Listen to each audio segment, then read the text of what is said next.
जानते हैं लवीपेट पाठशाला के बच्चों से। कर्म यानी जीव के राग द्वेष आदि परिणामों से आत्मा के जिन सूक्ष्म पुद्गलों का संबंध होता है उसे कर्म कहते हैं। कर्म 8 प्रकार के हैं, 4 घाती कर्म और 4 अघाती कर्म। 8 कर्मों के नाम कुछ इस तरह है: ज्ञानावर्णीय, दर्शनावर्णीय, वेदनीय, मोहनीय, आयुष्य, नाम, गोत्र और अंतराय कर्म। तो आइए एक एक करके सभी कर्मों को जानते और समझते हैं।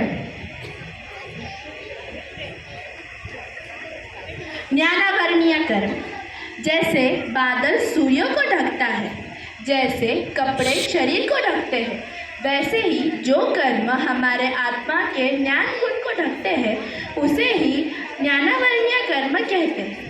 ज्ञानावर्णीय कर्म बंध के अनेक कारण, जैसे ज्ञानी का अनादर करना, गुरु की वाणी पे शंका करना, गुरु का अनादर करना, उनका मजाक उड़ाना, पेजेस को थूक लगाकर टर्न करना या पेपर पर पैर रखना या उस पर बैठना।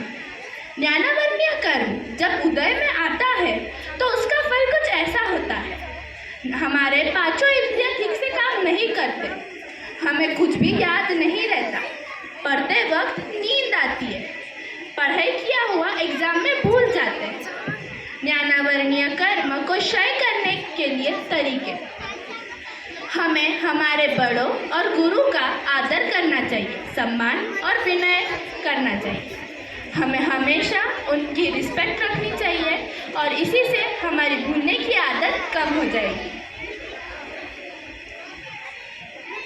दर्शनावर्णीय कर्म, जैसे द्वारपाल किसी को राजा से मिलने के लिए रोक देता है, वैसे ही जो कर्म हमें आत्मा के दर्शन गुण में बाधा डालता है उसे दर्शनावर्णीय कर्म कहते हैं।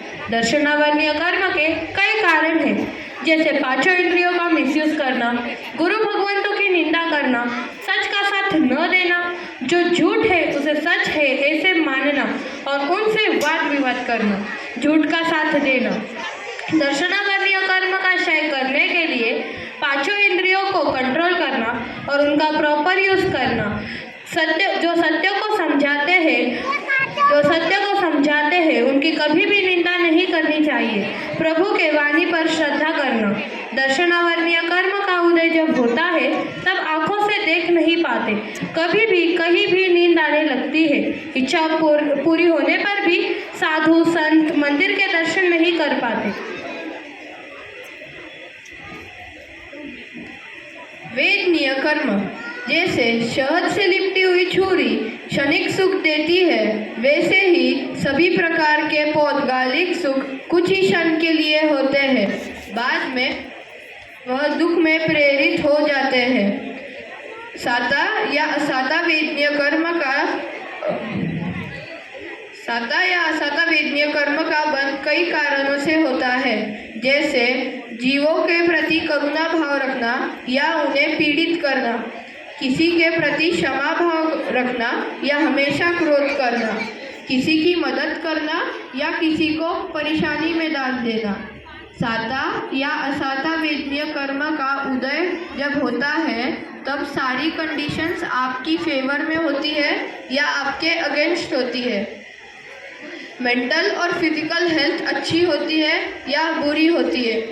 साता और असाता वेदनीय कर्म का क्षय करने के लिए किसी भी जीव को दुख नहीं पहुंचाना चाहिए, अच्छे मन से साधना करनी चाहिए, दान धर्म करना चाहिए और सभी परिस्थिति में समाधानी रहना चाहिए।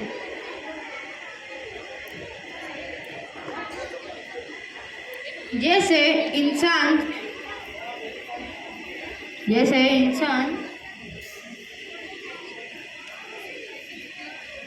शराब के नशे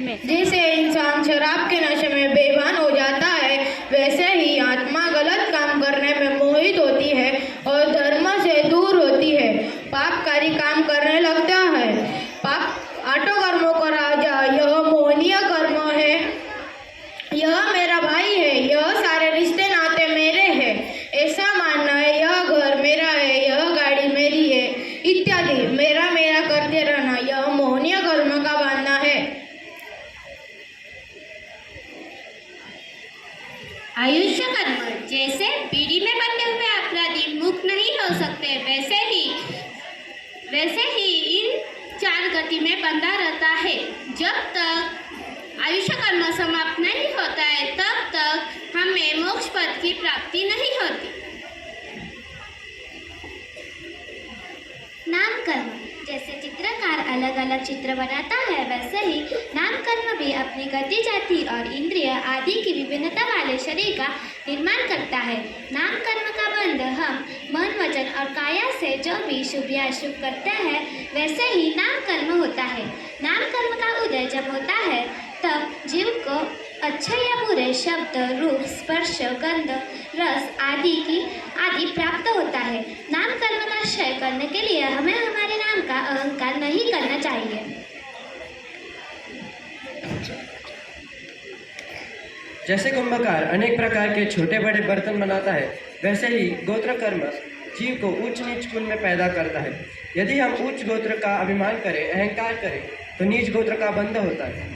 गोत्र कर्म का क्षय करने के लिए हमें जो चीज़ प्राप्त हुई है उस चीज़ का अहंकार ना करें, हमेशा समभाव रहे, किसी की भी जाति रूप सौंदर्य आदि की निंदा ना करें।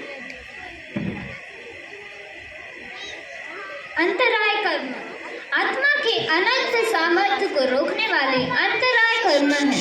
जैसे राजा की आज्ञा होने पर भी दान देने वाले को दान देने में बाधा होती है। अंतराय कर्म का बंध का कारण है किसी को भी रोकना, मेहनत करने वाले को रोकना,